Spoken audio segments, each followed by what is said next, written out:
gospel of the Lord. Praise to you, Lord Jesus Christ.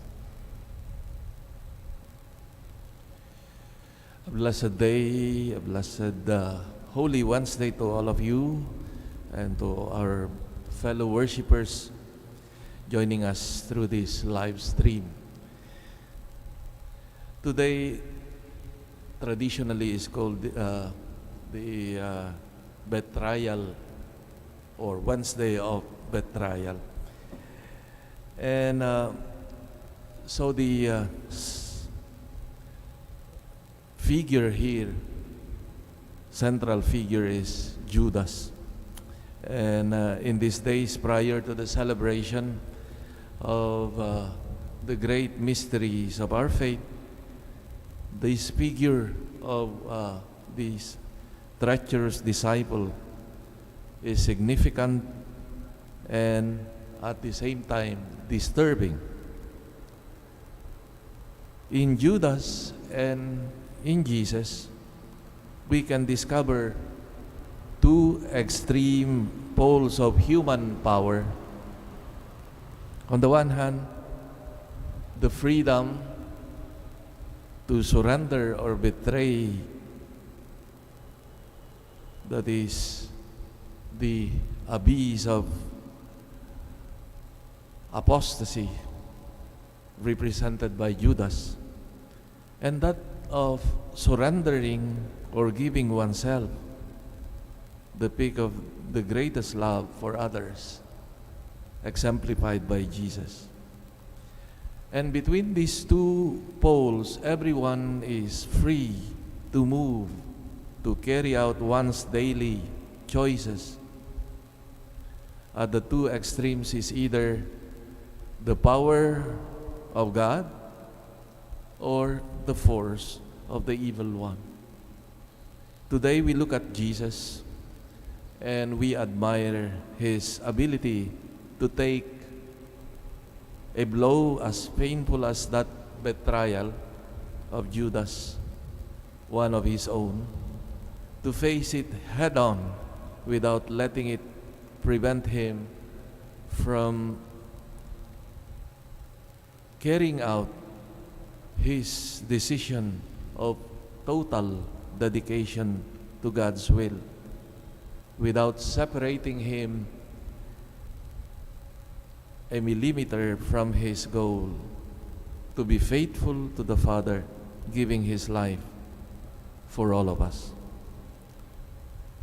We call ourselves Christians, but we still have a long way to go to be true and faithful followers, because we do not think and live making Jesus as the only Lord of our lives.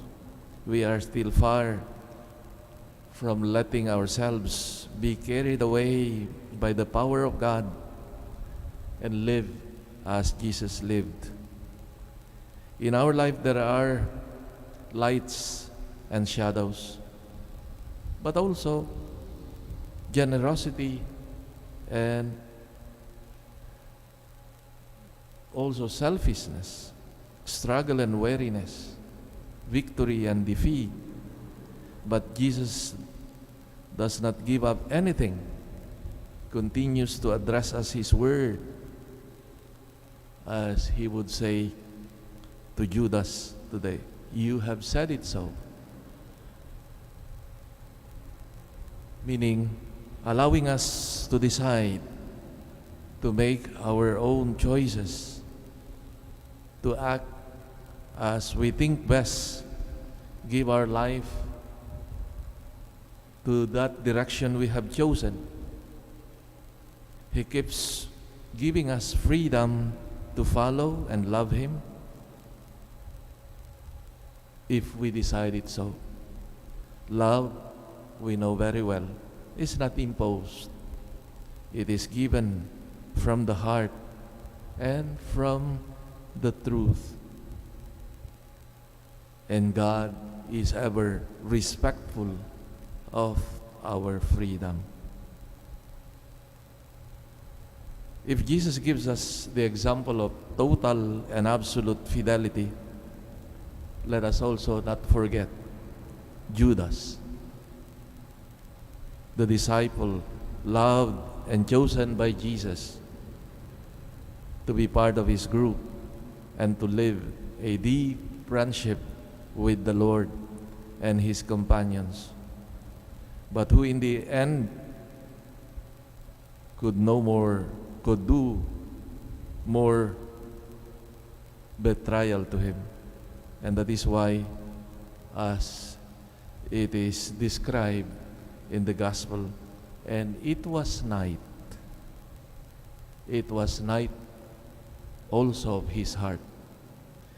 We are weak people and we are exposed to many delusions. Hence the need not to stray from the friendship of Jesus and to seek Him in prayer and the sacraments.